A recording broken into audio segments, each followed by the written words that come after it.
una derivación decente porque ya te lo ha roto entero. De hecho, lo que intentaron hacer en DC fueron las precuelas.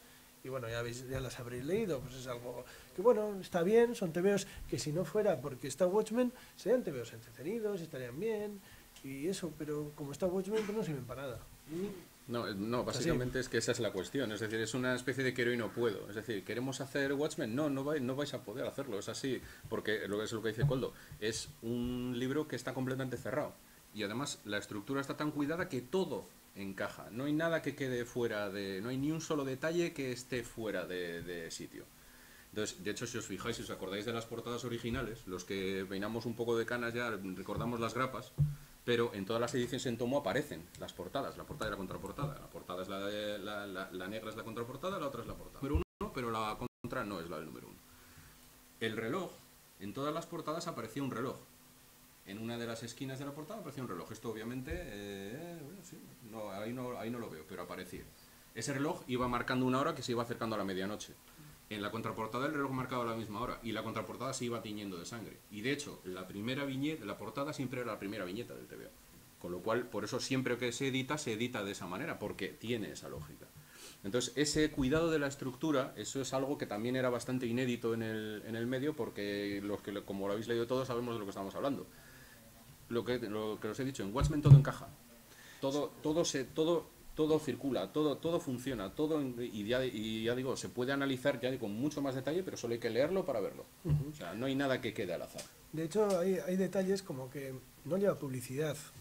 por ejemplo. Los tebeos o sea, el formato comic book, un formato para kiosco, para supermercado, en papel de mierda, con publicidad, que pagaba parte de la impresión, entre otras cosas, pues se tiraban cientos de miles de ejemplares, de los cuales se venderían los que se vendían, pero la publicidad se basaba en los cientos de miles de ejemplares de difusión, ¿no? Como cualquier otra revista. De hecho, pues, la revista Rolling Stone, por ejemplo, con lo que gana en publicidad por tirar la tirada que tiene, lo de menos es cuántos vende. Entonces, por eso tiene un precio barato para una revista en papel cuche con tantas páginas. Es decir, la publicidad ha sustentado las ventas de kiosco, y por eso cuando los kioscos han ido desapareciendo se ve ahora el colapso de todas las publicaciones impresas, porque baja la tirada, pierde la publicidad, no pueden pagar ni ese papel, ni esos colaboradores, ni nada. Entonces es un colapso brutal que no lo hemos visto del todo todavía, pero está en ello. O sea, se marcará una eso en el que el siglo XX fue el boom de esto y luego la caída brutal de esto. Y en Watchmen prescinden de la publicidad y prescinden porque realmente ya iba a un mercado de venta directo, a un mercado diferente, y pretendían además decir que es que ellos no iban de otra cosa que la serialización de una obra que tenía un contenido global, es decir, que era una obra, es una obra de 12 partes, no son 12 historias. Entonces, el hecho de que tenga 12 partes implica que cada portada y cada contraportada lo que nos vienen a hacer es separar los capítulos, ¿no? Por eso es una obra tan integral que toda ella misma puede ir reeditada en el tomo sin perderte nada. Los extras, de hecho, que en otras publicaciones han sido, pues por ejemplo, estoy acordando de Criminal, ¿no? Que te edita en cada grapa un textito y tal, pero luego te lo quita para el paperback y te lo vuelve a poner para el tomo gordo de tapa dura. Lo reordenan de otra manera, o como queráis, vamos. Es porque no sirven para nada, están ahí para hacer bonito, porque les gustó probablemente cuando leían de joven el detalle que tenía Watchmen, que le daba un empaque, y no han ido más allá, es decir, no complementa la lectura, no, bueno, sí, está bien, pero no es parte integral de este. El problema es que en Watchmen lo que nos dice Alan Moore es, vale, os pongo aquí un capítulo del libro y os podría haber escrito el libro entero de Bajo la Máscara, pero ¿a que os da la sensación de que existe un libro de Bajo la Máscara? Pues esa es la idea es que está creando un universo y está dotándole de una coherencia interna en la que él demuestra que, bueno, vale, con un capítulo ya os habéis hecho la idea de que os podría haber escrito el libro entero. con esto ya podemos seguir. Y además le añade un montón de dimensiones a todos los personajes, es decir, todo el protagonismo es coral. No hay ningún personaje que digas, este personaje si lo quitas no pasa nada. No, no, todos tienen, y por eso todos tienen su sección de extras, tal, porque todos tienen esa dimensión y todos van ganando en importancia y al final ves que todos son fundamentales. No hay ni uno más grande ni uno más pequeño, porque al principio te puede llamar la atención Rosas. De hecho, toda la primera parte de la historia la lleva Rosas. Es él investigando, moviéndose, hablando, tal. Pero poco a poco vas viendo que no. Vas viendo que todos tienen su importancia. Al chaval de 16 años que leyó, 16, 17 años, que leyó Watchmen por primera vez, el personaje más llamativo es Rorschach.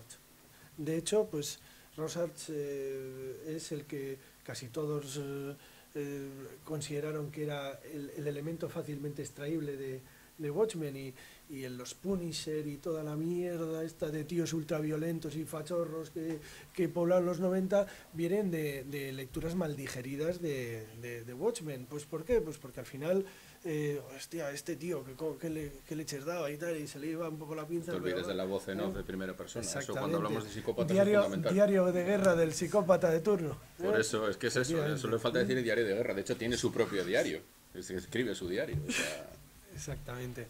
por eso entonces eso nos lleva ya a otra parte del asunto, que es las consecuencias de Watchmen. Es decir, claro, Watchmen aparece y Watchmen, obviamente el éxito de crítica, la editorial está encantada con ello porque ya desde el mismo momento de la elaboración les están diciendo que sí, que están flipando todos, autores reconocidos que están trabajando para DC en esos momentos se lo dicen personalmente, chicos, lo estáis bordando, etc, etc.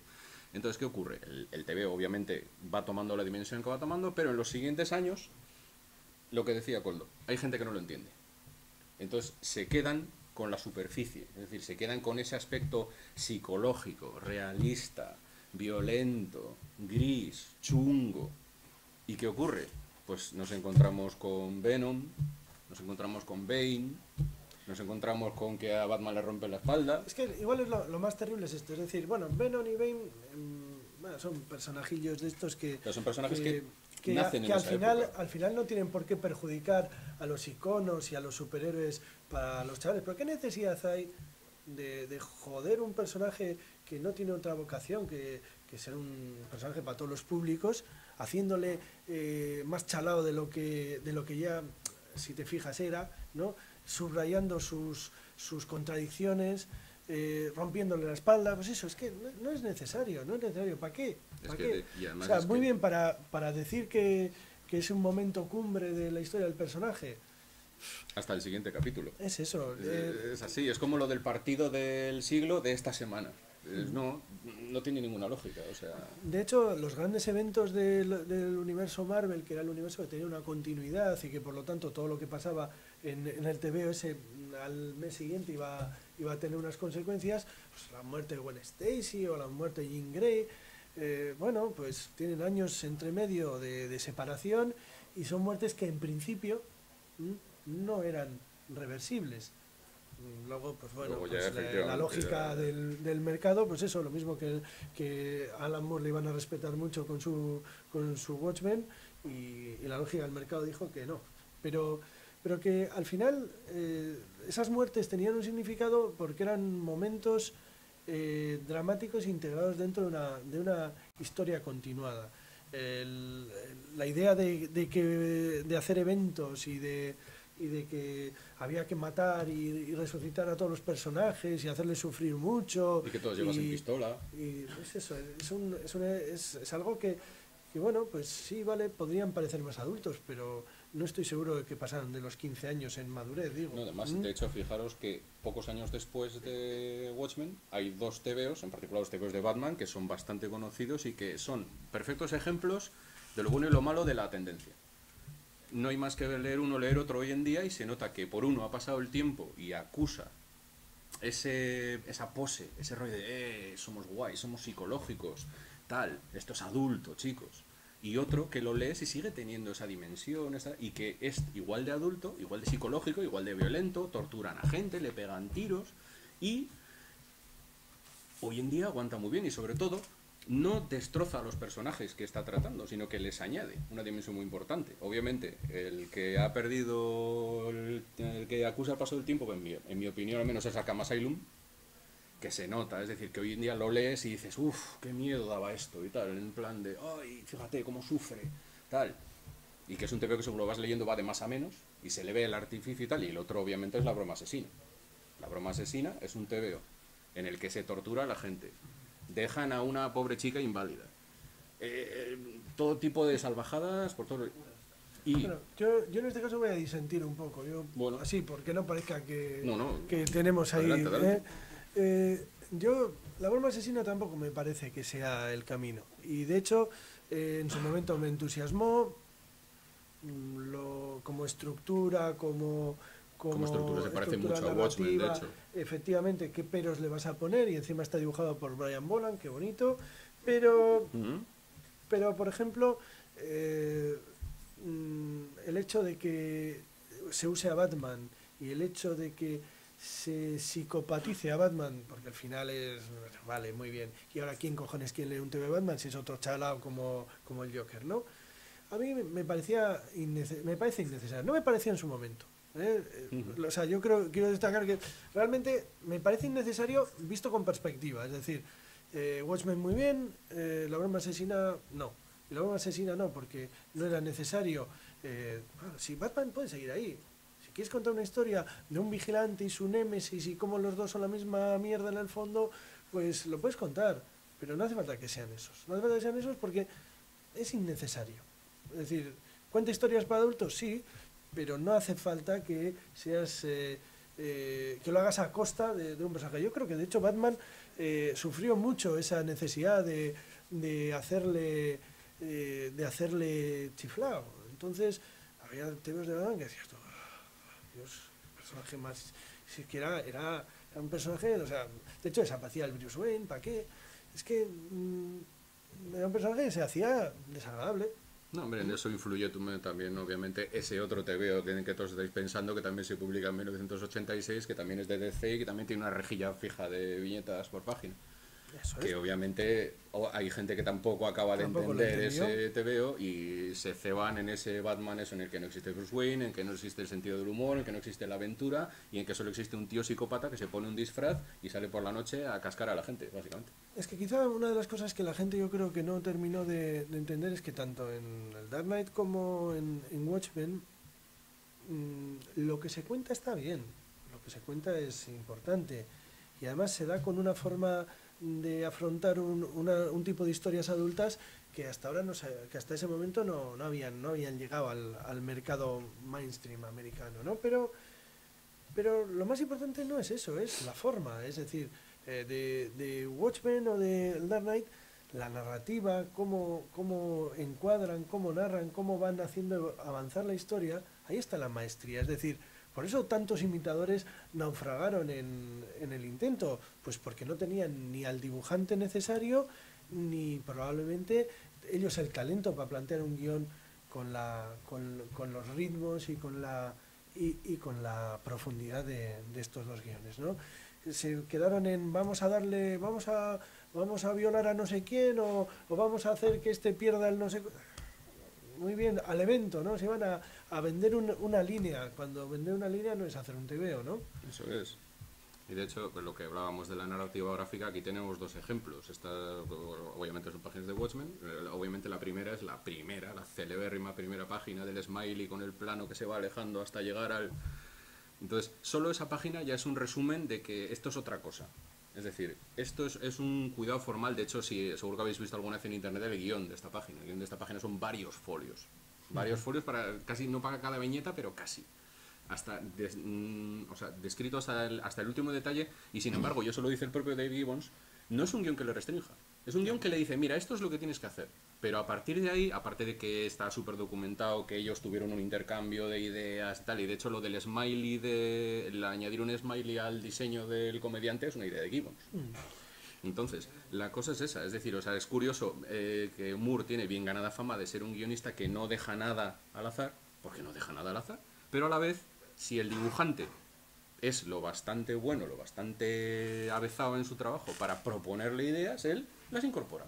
Así de sencillo. Eso pasaba también con los de La Cosa del Pantano, sí. Que también tenían y eso que uno vivía en Inglaterra y el otro vivía en Estados Unidos, y creo que no llegaron a verse poco en persona, que yo recuerdo. Y sin embargo lees el TV y no lo parece. Igual que no parece, si veis, hay episodios de Watchmen que no se dibujaron con todo el guión en la mano, sino que a Gibbons le llegaban las páginas en un taxi porque vivían a 500 kilómetros el uno del otro, los dos en Inglaterra. Esas páginas luego cruzaban el charco. Estamos hablando de 1986, no había email. Sí, en este libro hay una entrevista Entonces es a muy Dave curioso. Gibbons muy Es ilustrativa al curioso, respecto. pensar en esas cosas y luego ver el acabado formal de la obra, luego piensas y dices, no me puedo creer. O sea, Bueno, la cosa llega al punto de que se hizo una maqueta de todo. sí. O sea, para todos los planos. Ya veis, de hecho Dave tengo por Gibbons aquí, se ¿veis? hizo una maqueta. Fijaros de este en los bocetos que hacía Gibbons previos, que esos eran bocetos en los que él centraba, la información está perfectamente clara. O sea, está claro todos los elementos que tiene que introducir, y luego él va y lo dibuja, es decir, no tiene más misterio. Y entonces, en esa fase hubo intercambio de veamos a esta escena, tal, no sé qué, pero claro, luego el TVO, todo encaja, todo funciona, todo hace referencia a todo, o sea, y es flipante verlo en este libro, que esta es la edición original, pero este lo editó Norma, creo, si no recuerdo mal, que está descatalogado. Pero si algún día podéis echarle un vistazo, si queréis, luego podéis echarle un vistazo tranquilamente, vienen un montón de bocetos de estos. Y claro, miras los bocetos y miras la página definitiva al lado y dices, es alucinante ver el talento bruto que hay metido ahí. O sea, entonces eso, ya estáis viendo, o sea, que una de las claves de Watchmen es la narrativa, o sea, la cantidad de cosas que pueden, veis, por ejemplo, un recurso narrativo que usa mucho es ese punto de vista. Veis, toda la página de la izquierda es el punto de vista de Rorschach, las 9 viñetas. Y es un recurso que se puede asimilar a un recurso que podría ser incluso cinematográfico, pero que el propio Gibbons dice ahí que él no cree que sea No, para tanto. de hecho, yo no creo que funcione muy bien el punto de vista en el cine porque más allá del plano contra plano, la gente se pierde enseguida, es decir, Claro. es muy mareante. Eso No, es. hay algunos ejemplos, pero no... Y esto en un cómic se puede hacer sin ningún problema, porque tienes toda la página delante y no pierdes en ningún momento el oremus de la información. Y sin embargo, en una película, si haces esto continuamente, es muy complicado. Es muy complicado que no te grilles al respecto. De hecho, según va avanzando la historia hay episodios en que se vuelve incluso más compleja. Y la otra página es una página, creo que es el episodio 8 o el episodio 9, no estoy seguro, pero si os acordáis es cuando él está en el kiosquero, el niño leyendo el tebeo, y a la vez está la gente que está hablando con ellos alrededor, y a la vez ves los carteles de no sé qué, y a veces oyes a otros que hablan de fondo y tal. Claro, es que hay veces que hay viñetas que hay un montón de información solo en una viñeta. Y sin embargo no te pierdes. O sea, sin embargo todo está ahí. Es lo que destacaba Coldo el otro día cuando estábamos preparando la entrevista. Que lo que hacen es una cosa que es muy compleja, pero no es complicada. Y sobre todo es muy accesible. O sea, es decir, está todo ahí. No hay nada que... No hay ninguna barrera. Es eso, hay varios niveles de lectura. Por una parte tienes la lectura visual, la narrativa visual que tú vas viendo, que es muy fluida. Luego tienes los textos que complementan la información de un modo muy inteligente, nunca repitiendo. O sea, esto no es un Blake y Mortimer. Que ya lo veis, o sea, usa el primer plano, el segundo plano, tal, los diarios, o sea, todo está perfectamente medido. Luego el cuidado del detalle que te hace releer la obra buscando los titulares de los periódicos que van flotando por ahí, que también te cuentan cosas, alguna esquinita en la que viene, o los diseños, ¿no? Como algo se parece mucho al mundo real, pero en realidad, y esto claro, hace 30 años tenía gracia porque era el mundo de entonces, ahora ya es un mundo como un retrofuturismo, ¿no? Sí, en realidad ahora se puede considerar así, efectivamente, con todo el tema de la Guerra Fría. Pero que es muy es apasionante ver cómo muchos diseños son diseños gratuitos, es decir, pues los estos de fumar, los cigarrillos esos, que ahora luego han salido los guapeadores estos que... Es lo mismo, realmente se parece un cigarrillo de eso, ¿no? Efectivamente, o los coches, ¿no? Todos ahí redonditos, pues como salen ahora, ¿no? No es que David Gibbons fuera un visionario, es que simplemente, bueno, aplicaba un poquito de sentido común a cómo podrían cambiar las cosas y le salía eso, ¿no? Y ahí hay mucho elemento de Dave Gibbons, porque los guiones de Alan Moore son muy complejos y es muy difícil extraer, sintetizar y elegir el plano. Es decir, Alan Moore no dicta el plano, te dice todo lo que tiene que haber, pero eso no te dice desde que si está cómo de alejado o acercado está el foco o cómo tienes que arreglártelas tú. Por eso hay autores que son capaces de transmitir toda la información que él crea e incluso de aportar y colaborar en un trabajo común, como es este caso, y otros que no lo logran tanto. Y bueno, pues es así. O sea, no es nada, es simplemente poner en valor a Dave Gibbons, que muchas veces es el gran ignorado, el gran, digamos, olvidado de Watchmen. O John Higgins, del que luego hablaremos un Vamos poquito. a hablar de eso ahora mismo, porque tengo ahí, pone el color. O sea que entonces, vamos, esto está niquelado. Entonces, a ver, John Higgins, que también habla mucho en este libro sobre cómo él hace el color, efectivamente es el gran olvidado. John Higgins es un tío que es dibujante, además de colorista, aunque el tío trabaja mucho como colorista. Entonces, claro, fijaros, simplemente solo son 2 páginas para que veáis lo sencillo y a la vez lo complejo que es lo que hacen con el color. En la de la izquierda veis que es un neón, es una luz de neón que va pulsando y va marcando el ritmo. Una viñeta, otra viñeta, otra viñeta, otra. Es una cosa tan sencilla y sin embargo ahí está. Y en la otra, si os fijáis, son 2 acciones paralelas que están transcurriendo a la vez en 2 sitios distintos. ¿Qué manera de ayudar para que no te pierdas en ningún momento de dónde estás? Una gama de color para cada una de las acciones. De hecho, en las primeras páginas, en el primer capítulo, cuando va presentando a todos los personajes, es gracioso ver que si te fijas, las páginas en que aparece cada personaje tienen la gama de color del diseño del personaje. Lo cual es una cosa que, claro, lo miras y dices, oye, estos tíos controlan.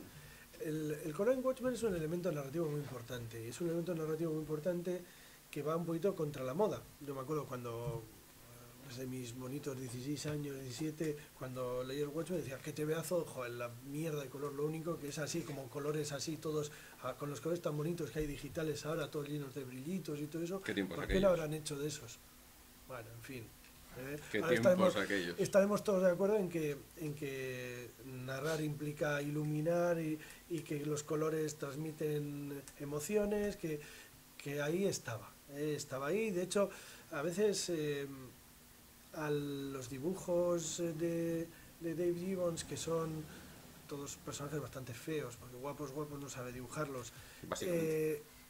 Claro, el color potencia muchas veces el aspecto más grotesco de cada personaje, pero lo integra bien dentro de un mundo que no es exactamente nuestro mundo, sino algo precisamente eso, más esperpéntico, es una estilización de nuestro mundo hacia el esperpento, ¿no? Y el color ayuda mucho en eso, porque un color demasiado natural te hubiese alejado de esa sensación. Y además es un contraste porque es un TVO realista que trata ese mundo realista que él mismo crea, pero a la vez ese color retrotrae también en un mundo de ficción. Es un color de cómic antiguo. Es un color obviamente la tecnología digital del color estaba naciendo. Es en los 90 cuando hace explosión todo ese horror digital del que hablaba Koldo y tal, que al principio de verdad es horrendo y luego poco a poco, se va, porque a ver, no nos olvidemos que Akira probablemente también se coloreó con ordenadores cuando se coloreó.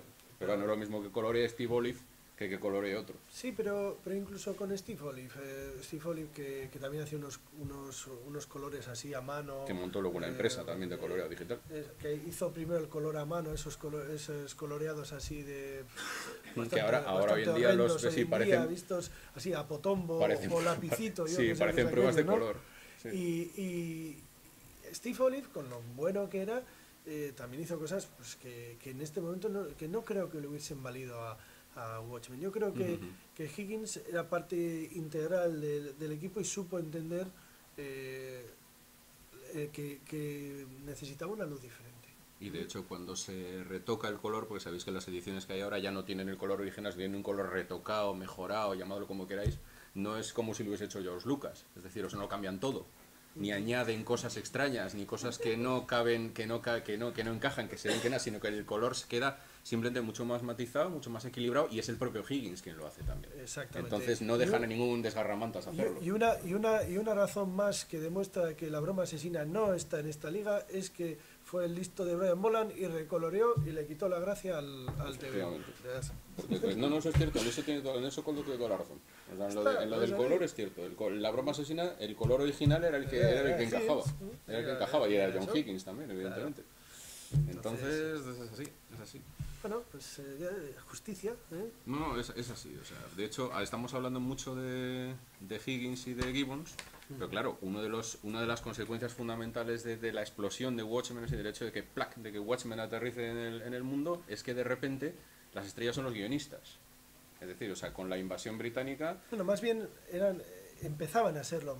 DC igual sí que quiso poner un foco, se fichó a sus estrellas de Marvel, estrellas ya veteranas, digamos asentadas. Muchos de ellos autores Byrne, completos. Pérez, Miller, que eran autores completos, pero no a dibujantes propiamente sin más, ¿no? Bueno, George Pérez igual al principio con Crisis podía haber funcionado así, pero eso.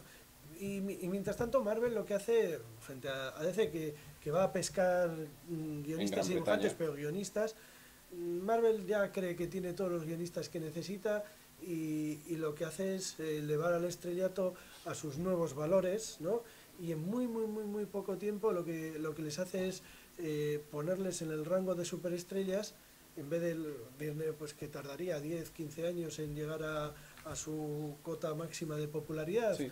Pues a estos en 2, 3 años, como necesitan tener estrellas porque hay que vender algo, Sí. pues les eleva eso. Les sale la jugada muy bien, muy bonita, porque se van a Image todos y les dejan ahí, se llevan el título de Yo soy la estrella y se van a Image a hacer sus cosas. Directamente, de hecho, el hecho de que llamen a la editorial Image lo dice todo. Sí, es es casi como una especie como de contrapeso, ¿no? Cuando de repente empezamos a descubrir que hay un público interesado por las historias adultas y el escritor empieza a tener un peso, digamos, conceptual en la historia, es decir, es muy importante quién escribe la historia. De repente otros saltan y vendiendo muchísimo más, porque a veces nos olvidamos, parece que reescribimos un poquito la historia y decimos, no, pero lo que importaba, ¿verdad? No, bueno, a ver, Vértigo vendía lo que vendía, lo que de verdad rompía la panera Image, y bueno. Eso es, o sea, en los tiempos previos a la marcha de Image, de Jim Lee, de McFarlane y todos estos, las ventas de Marvel eran una locura, eran ventas especulativas, pero eran ventas contaban unos ejemplares de 1000 en 1000. ¿Qué ocurrió? Que cuando ellos se largaron a Image, que se largaron porque ellos pidieron una cosa y en Marvel no se la dieron, que era más dinero. Entonces entonces Marvel dijo, no vais a cobrar más royalties. Entonces ellos cogieron la maleta y se largaron. Y efectivamente las ventas se fueron con ellos. Sí, de hecho ya sabéis que Marvel en los 90 estuvo a punto de irse a la porra, pero literalmente. O sea, a ver, se fue a la porra artísticamente, eso no lo duda nadie. Pero literalmente a la porra, pero en serio, pero de desaparecer. O sea... Sí. Probablemente la época gloriosa de DC tiene mucho que ver con que gente que quería contar historias encontraba un terreno más receptivo para contar sus propias historias en DC que en Marvel. Tenía diversos subsellos que como Epic en su momento absorbían la necesidad creativa de los autores, y digamos que también establecía unos terrenos intermedios que podía hacer obras, digamos, más autorales dentro de la propia corriente principal del universo DC, ¿no? Y DC tiene éxito al plantear todo lo que luego es la línea Vértigo, tiene éxito en captar realmente y en entender realmente lo que significa Watchmen, que es atraer a un público más adulto a la lectura de cómic. Entonces, ese público adulto se encuentra con historias ricas en referencias, con historias que no están continuamente mirándose al ombligo de lo que se ha contado hace 40 años, porque si os fijáis, otro detalle interesante es que Watchmen es un cómic de superhéroes que no hace referencia a ningún otro cómic de superhéroes, ni de DC, ni ningún otro. Y la única referencia que hace, que eso es importante, es a la EC. Y una referencia clara y potente, que no solo en la historia y en la manera en que está contada la historia, sino ya textualmente en la famosa historia del galeón negro, o sea, del galeón de los piratas. Eso es una historia de C pura. Ese rollo de historia que las primeras 3 veces que te ves el TVO te la pasas y dices tú, esto no. Pensaba yo que al final iba a tener más importancia en el este. Donde esté el informe psicológico de Rorschach, es que es lo que pasa. Sí. No, pero eso, es eso. Yo creo que el éxito de ellos y el éxito, si os fijáis, que en los 90, cuando Marvel está a punto de irse artísticamente a la porra, DC hace una serie de TVOs que se siguen reeditando hoy en día. Un ejemplo claro es Sandman, otro ejemplo claro es Hellblazer. O sea, son TVOs de género, TVOs de fantasía, TVOs de terror, TVOs de ciencia ficción. Hay más TVOs, pero estos digamos que son los buques insignia de la línea. O sea, son las dos series que se siguen reeditando, que siguen captando nuevos lectores, que tienen otras vidas. O sea... Sí, de hecho yo creo que es en esa ucronía en la que los tebeos de la EC no han sido puteados por el Comics Code y los superhéroes no tienen interés porque han sido totalmente despreciadas por la sociedad. La idea de que el Superventas sea un TV de piratas, pues tiene bueno, pues es una fina ironía, ¿no? Es decir, precisamente la gracia es que, bueno, refleja la sociedad, efectivamente, los miedos, tal. Hay más paralelismos, evidentemente no es una cuestión solo de eso, pero la gracia principal es que verdaderamente la extrañeza que te puede producir que los TVOs de piratas sean digamos, lo único que lee la gente, pues es una extrañeza parecida a la que una persona que llegue a Estados Unidos y vea una tienda de cómics pues, toda llena de TVOs de superhéroes, pero diga, ¿y el resto qué, no? Claro. Pues eso. Ese es el... Venga, no. Habéis dicho dos personas que no hacían referencia ni a... Bueno, sí, a ver, eran todos los de la Charlton, pero... De hecho, el proyecto inicial era que iban a ser todos los de la Charlton. La pregunta es, ¿por qué se complica con eso? Me quiero decir, no coges una historia en la que coges a Batman, a Superman, a personajes conocidos. ¿Por qué se meten en ese lío cuando los puedes invitar tú? No, bueno, de hecho hace algo parecido. Lo que hace es, al principio le habían encargado renovar los personajes de la Charlton y con esto evidentemente no se renovaba nada porque los cargaba a todos, ¿no? Como era una deconstrucción, no una base sobre la que construir nada. Los personajes existían todos antes. Entonces, aunque los paralelismos son muy evidentes, los personajes son nuevos y de hecho funcionan bien como arquetipos. Y yo creo que es la parte, bueno, es lo que decíamos al principio. Yo creo que el error mayor de los deconstruccionistas es usar personajes que ya existen. Los personajes que ya existen ya tienen su vida y si no la tienen, pues que vayan al olvido, pero no hace falta destruirlos y alterar su esencia. Es decir, es injusto, el personaje no se puede defender. No es necesario que Haddock y Tintín estén en la cama. No. Es que es ridículo, ¿no? ¿Para qué? Sí. ¿En qué te hace a ti más listo o satisface al lector eso? No tiene sentido. Es decir, que quieres contar una historia en la que aparecen personajes que asumen roles similares a los superhéroes, perfecto. Que no quieres, que quieres reconocer incluso esa cierta deuda con los iconos a los que te has referido, bien, pero no uses a los personajes que ya existen para tus propios intereses y sobre todo para desgastarlos y alterar su esencia. De hecho, ya sabéis que uno de los... David. Sí, eso por ejemplo, dices tú lo de Tintín, o sea, Tintín y Haddock en la cama, es buena, sí que se podría hacer, en teoría, aunque más le gusta a todo el mundo, y el de Cazador, el de Parker, el dibujante, Darwin Cook. Darwin Cook decía que no, ¿por qué cogían a esos personajes? ¿Por qué cogían a la masa? Lo estaban destrozando, él no había crecido con un personaje como la masa que dijera, la masa, no es homosexual. Yo no hablo desde la nostalgia, yo hablo desde el sentido común. Es decir, que se puede hacer, sí, que se ha hecho, sí, que yo creo que es un error, también. Es decir, es innecesario, no hace falta. Y los Ultimates, por poner un matiz, tampoco eran los personajes originales. Es un mundo paralelo. Y de hecho... Depende de cómo trates al personaje, ¿no? O sea, Starman, hacen todos los Starman de la diferente edición.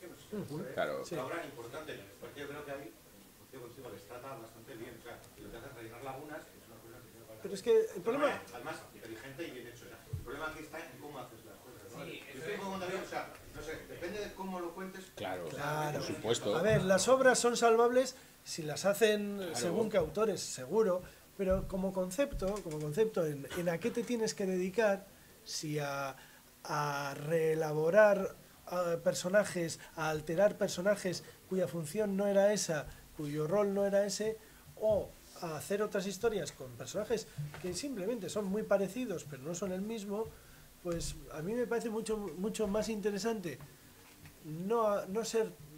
dejar esos personajes. Es decir, es que yo creo que es hasta un poquito no sé, un poquito acomplejado el tener que contar una historia de Superman en la que Superman... No, ya hay otros personajes que pueden asumir el rol de Superman si y quieres. además yo creo que un ejemplo claro de eso, que es un precedente de los Ultimates y es el precedente bueno, es Authority. Authority es un TVO en el que todo el mundo reconoce a los personajes. No hay ni una duda de quiénes son. Pero ¿Cuál no es la son. cosa? Por ejemplo, comparando Authority con Astro City. Astro City es una especie de voy a hacer un TV de superhéroes en que todo el mundo reconoce a los personajes, pero no voy a hacer nada especial con ellos. Es decir, voy a hacer un TV de superhéroes muy clásico. Perfecto. Pero Authority, tanto la parte que hace Warren Ellis como la parte que hace Mark Millar, es, británicos por cierto, es un destrozo absoluto. Y está claro quiénes son los iconos, son los de siempre. Pero claro, ¿qué ocurre? ¿Cómo vas a hacer un TV en el que Superman y Batman sean gays y estén liados? Eso no Bueno, a ver, que se puede hacer, pero nadie se lo tomaría en serio. Pero, Sin bueno, embargo, la Authority pregunta es sí te ¿para lo qué? tomas en serio. La pregunta es ¿para qué? Es mucho más interesante utilizar unos personajes que cumplan esos roles y ya ahí cuentas tú tu historia. Y que además estás Pero que libre no de sea todo para el lastre. provocar ni para titulares, porque al final Porque tampoco además tiene es que mucho sentido. cuando hablamos de los superhéroes es importantísimo saber que una dimensión fundamental del tema, y cualquiera que se meta en ese fregado tiene que saberlo, tienes que tener en cuenta todo lo que ha venido antes de ti. Es así, no tiene más misterio. Entonces, si tú entras a hacer una colección de Spider-Man, una colección de Batman, una colección de los Vengadores, tienes que tener en cuenta todo lo que ha venido antes de ti. Sin embargo, si tú tienes la inspiración de decir, yo voy a hacer estas historias, pero quiero hacer unas historias mías, ¿qué hago? Me invento los personajes, me invento unos Authority. Todo el mundo sabe quiénes son, pero así yo hago lo que me sale de... me da igual, hago lo que quiero. Y así se ve el resultado. Y el de Warren Ellis es muy bueno y el de Mark Millar es espectacularmente bueno. De todas maneras, el tema de las referencias, más o menos, el uso de los personajes, entraría más en esa cosa que es el resumen de el concepto, ¿no? Eso que imitaron tantas veces en las siguientes. Vamos a poner unos superhéroes que sean como tal y cual y que hagan no sé qué. Bien, pero yo creo que Watchmen, y es lo que decíamos antes, si es algo distinto, es porque narrativamente, cómo lo cuenta, qué es lo que hace, cómo usa todos los recursos, le emparenta, pues eso, con Eisner, con Christine, precisamente Christine la EC, ¿no? Y a la vez sirve de puente para autores que hoy siguen experimentando con la narrativa gráfica, con la composición, con eso, como el mismo Chris Ware. Aunque alguno diga, ¿cómo? Chris Ware, ¿qué tiene que ver con esto? Si os fijáis... Pues sí, porque todos chupan de esa misma idea, que es que no se limitan a reproducir un esquema y una eso, sino que cada uno va acercando. De hecho, si os fijáis, o sea, la rejilla de 3x3 es una de las cosas más clásicas del cómic americano. Se hacía en los 60, en Marvel, se hacía en DC, se hacía en la EC, o sea, es así, es una si habéis visto alguna vez alguna página original de las que dibujaban, está pautada para dibujar rejillas de 3-3 o de 3-3-3, o sea, entonces ya veis que no importa la rejilla, o sea, lo importante es lo que cuentas con ella. De hecho, esta página es una de las pocas que encontraréis de Jack Kirby que tenga 9 viñetas, porque es complicado, incluso en los primeros tiempos de los Cuatro Fantásticos no abundan estas páginas, porque él, Jack Kirby necesitaba más espacio, es así de sencillo. Pero fijaros, más adelante, cuando estamos hablando de gente un poco más moderna, con otro tipo de narración y tal, fijaros cómo el mecanismo funciona, las viñetas no son iguales, pero esta página que es justamente famosa, que es la página la que entre comillas menos fama tiene de toda la historia y sin embargo puede que sea la más potente de todas. Una página tremenda en todos los sentidos. Y podemos pasar horas hablando de ella. Sabéis de qué historia es, obviamente, y son Jill Kane y John Romita. Entonces, entonces Watchmen lo que hace es coger esos mecanismos y refinarlos hasta el último extremo y añadirles todos los detalles, todo lo que queráis. Pero no son mecanismos que inventen. Lo que hacen es lo importante es lo que hacen con ellos, es decir, cogen un destornillador y hacen cosas que nadie hacía con un destornillador. Esa es la clave.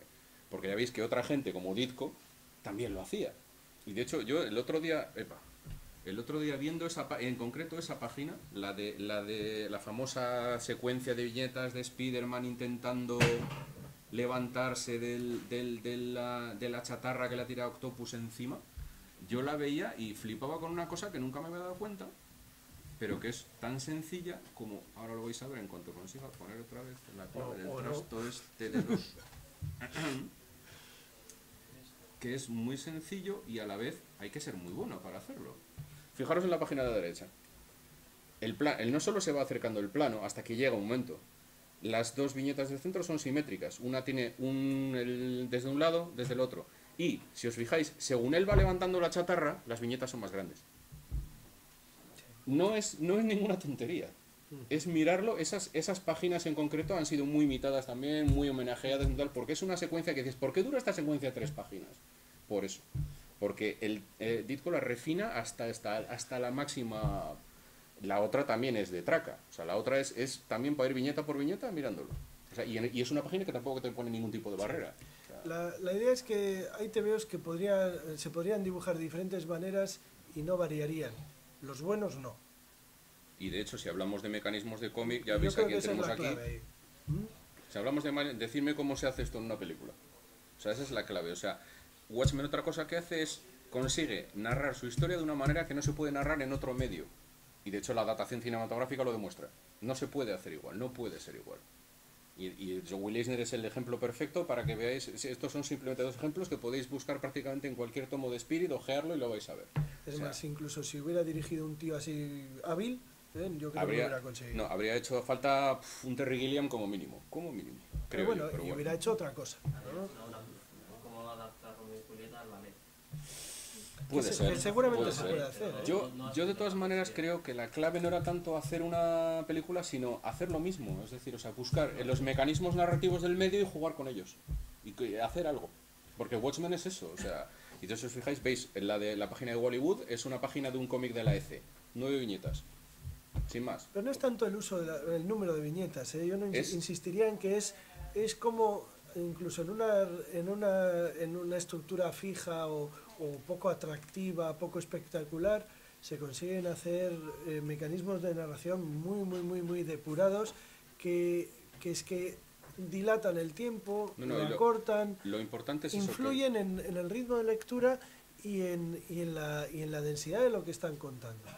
Y sobre todo que son. El lenguaje del cómic, ¿verdad? Eso es. Eso pero es, pero es que esa es la clave, es el lenguaje del cómic. Sangre en el Sí, sí. canalón, Claro. ¿no? ¿Me acuerdo? En la calle de la viñeta. Sí, sí, sí. Lo que te imaginas que pasa en Pero que Pero son- eso que une a todos estos, eso que une a todos los que he nombrado, desde Eisner hasta eso es precisamente es lo que les une y es lo que les separa de los TVOs que no usan eso. Es decir, se puede leer un TVO que digamos que sea prácticamente parvulario de narrativa gráfica y puede funcionar. Ujú.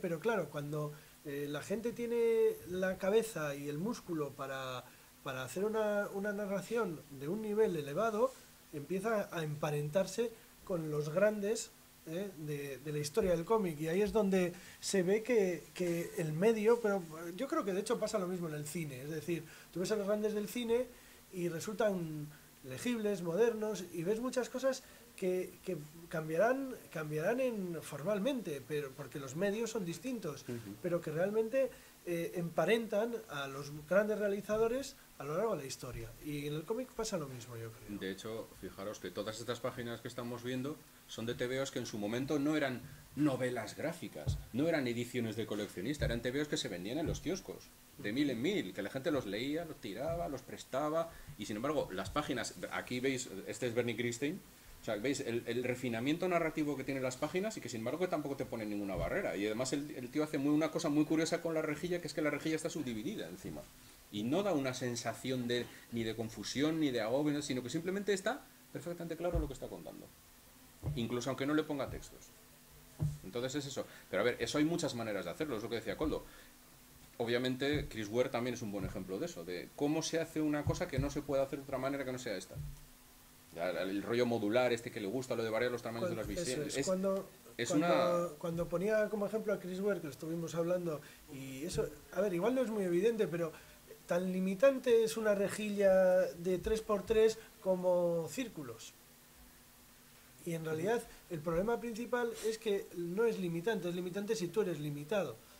Pero si tú tienes el talento, utilizas ese hándicap como una manera de narrar con una perspectiva diferente. Entonces, lo que demostró Watchmen a quienes no se estaban dando cuenta de eso es que la espectacularidad no está ni en las splash pages, ni en las lentes deformadas a lo Kirby haciendo que el pie parezca que tiene.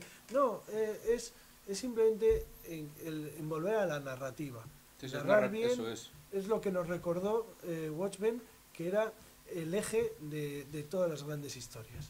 Y a ver, que efectivamente lo que decía Coldo antes, que esto no tiene por qué ser, pueden ser círculos, pueden ser 2 viñetas, pueden ser 20 viñetas, es igual, o puede no haber calles de las viñetas. Pero hay Es una decir, tesis detrás de todo de eso. lo que se trata es de que estamos hablando de narrar en viñetas. No estamos hablando de, mira, ha puesto una viñeta alargada como si fuese un plano en Cinemascope. ¿Me explico? O sea, no es una cuestión de que sea una cosa casual, de que sea una viñeta sea cuadrada y otra sea alargada porque el dibujante le apetecía en ese momento. No, tiene que haber una lógica. Es decir, por ejemplo, ya veis que lo de la rejilla de 9 viñetas o similar no es una cosa exclusiva de Watchmen, porque Alan Moore lo usa mucho en otras obras, pero a ver, estamos hablando de dibujantes que saben sacarle partido. Hablábamos antes de Brian Boland, otro ejemplo claro es Eddie Campbell en From Hell. O sea, From Hell no existiría sin Eddie Campbell. O sea, ese TVO no sería posible, nadie habría dibujado todas esas páginas, es imposible, habría que ser un ser sobrehumano. Y esto se ha quedado sin batería. Bueno, de todas maneras Bueno, seguimos. No, básicamente lo que os íbamos a explicar es que íbamos a poner algunas imágenes más, pero una, por ejemplo, son cosas que además son curiosamente casi todas dibujantes españoles, que hablábamos el otro día. Es decir, si os fijáis... Que tendrían una edad así influenciable Sí, cuando leyeron. sí, probablemente Watchmen. son más o menos de nuestra edad, incluso un poco más jóvenes, puede ser. Pero estamos hablando de cosas pues como El ojo de halcón de David Aja, hablando de estructura, de narrativa en viñetas, de una narrativa cuidada al extremo, de rejilla o no rejilla, de recursos visuales. El Spider-Woman de David Aja, o sea, de Javi Rodríguez, perdón, son todos... Son gente que se conoce entre ellos, han trabajado juntos, han trabajado por separado y que comparten una serie de tesis y de ideas en cuanto a narrativa y tal que se notan en los TVOs, con dobles páginas que tienen distintas direcciones de lectura y que no te pierdes para nada. O sea. Sí, la idea es esa, es que Watchmen es ante todo narración y retoma el valor de la narración en un momento en el que estaba flojito y es una luz ahí en toda la oscuridad de los años 90 que precisamente lo más importante de Watchmen no lo entendieron, que es la narración, ¿no? Y bueno, pues de hecho ahora, por ejemplo, el escritor que probablemente con más acierto está imitando algunos de los recursos narrativos de Alan Moore y de Watchmen en concreto es Tom King con la visión y ¿cómo es? Omega Men, ¿no? Omega Men. Omega Men, que no ha sido editado en castellano, pero que salió en un tomito así con los 12 números hace un par de meses. Tiene una retícula fija de 3x3, pero la utiliza con una... Esto es muy claramente orientada hacia eso, a contar más cosas y sobre todo a crear una sensación en ritmo y en todo que le emparenta un poquito, salvando mucho las distancias, porque no es... Pero veréis, tanto en el primer tomo, que es el que está publicado en castellano, pero en el segundo, en el que todavía no está publicado en castellano, de la visión, hay unas cuantas páginas que son Watchmen puro, es decir, o sea, dos acciones paralelas, distintos juegos de color para que... está clarísimo la influencia. O sea. A ver, resulta un poco triste en realidad que tengamos que casi mirar 30 años después a Watchmen para decir que Watchmen es el que ha hecho que la visión siga siendo el mejor TVO igual que ha editado Marvel en el último año, ¿no? Digo triste porque en realidad pues tendríamos que estar en otra etapa ya, ¿eh?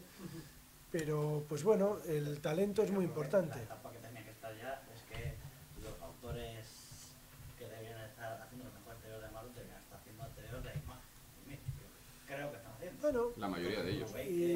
Pero de eso también estuvimos hablando el otro día, de que ahora mismo los mejores TVOs que se están haciendo son buenos, son muy buenos y nos gustan a todos, pero yo creo que es muy difícil, no sé si imposible, pero desde luego es muy difícil que alguien hoy en día haga algo tan revolucionario, tan rompedor, tan diferente como El Regreso del Caballero Oscuro o como Watchmen. Sí, a ver, hoy en día se hacen TVOs muy buenos y de hecho, pues sí, No, y efectivamente estupendos, deberían de estar además, o haciendo sea. sus propios TVOs, pues también. Pero yo creo más allá de todo eso, bueno, que los hagan en Marvel, los hagan en Image, nos llegarán, es perfecto.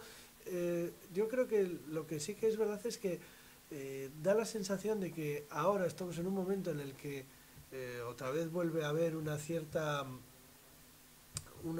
expectativa de trabajo narrativo, de trabajo de página, trabajo autoral si quieres llamarle, pero centrándonos en la narración, porque de hecho la nueva Image curiosamente tiene que ver más con lo que se cuenta que con la imagen en sí, que con los pin-ups gráficamente exquisitos pero narrativamente horrendos, ¿no? Y eso, pues bueno, pues tiene que ver con, al menos yo creo que tiene que ver con el camino que nos recordó, porque no es que lo inventara, pero No, nos lo recordó, recordó efectivamente. que estaba ahí Watchmen, ¿no? Y lo triste es que realmente no hay tantas obras, pues igual el único que verdaderamente ha conseguido transformarse en un referente importante desde Watchmen casi ha sido Chris Ware. Y creo Watchmen y Miller, vamos, porque realmente hay pocos autores y pocas obras que hayan pasado de ser lecturas dignas. Obras maestras a mí me cuesta mucho trabajo encontrar y es preocupante porque han pasado 30 años y no han sido unos 30 años excesivamente fértiles. Es decir, Les Criminal dice un TVO majo, fin. Pues no sé, es que No, incluso las obras... por poner todas las de Image, ¿alguno de vosotros cree que hay alguna obra de Image en este momento y están haciendo los mejores TVOs americanos con diferencia de los últimos años? 20 años. Pero ¿alguno cree que realmente hay una obra que está marcando un antes y un después de una manera tan evidente como eso? ¿Saga está a la altura de...? No al mismo nivel porque no tan creativamente. Pero eso es como decir que los X-Men marcan una época. No, pero no como una obra. No, pero ojo. Sí, marcan como los X-Men. No, pero ojo, Walking Dead tiene mucha importancia en Image. O sea, Walking Dead es el tren que ha tirado de Image. Y eso no lo discute nadie. Pero eso estamos hablando de eso en general, vamos. Yo creo que marca muchísimo la época en la que vives. Es muy difícil. Que no tenemos 16 años, ¿no? También. La que vives lector, sino la época en la que creas. Tanto en el cine está pasando lo mismo. En la música, todavía vamos a hablar. Yo creo que es un tema de los tiempos que por desgracia nos va a tocar vivir. Ya, pero tampoco es... Hacer unas cosas y gracias a Dios en otras, vamos, pero que, Sí. que realmente Watchmen es, como toda obra, es hija de su tiempo. A ver, claro que creo sí. que hoy en día nadie puede escribir una obra de ese nivel. Igual que nadie te puede hacer un Ciudadano Kane ahora. Hombre, no seamos pesimistas. Vamos a intentar pensar que sí, que hay O alguien. sea, tu tesis es Y que estamos que el esperando a bacalao es a la música lo que Image a los TVOs y que en realidad Es eso, que ¿no? Un poco... corremos un poco el riesgo de quedarnos en lo de un tiempo para cualquier tiempo pasado fue mejor. Es decir, o sea, esperemos que haya alguien que haga algo como esto y que no tarde 30 años. Yo lo que creo es que habrá cosas diferentes. Puede Habrá ser. buenas, pero yo no creo que haya este tipo de obras que cambian el negocio.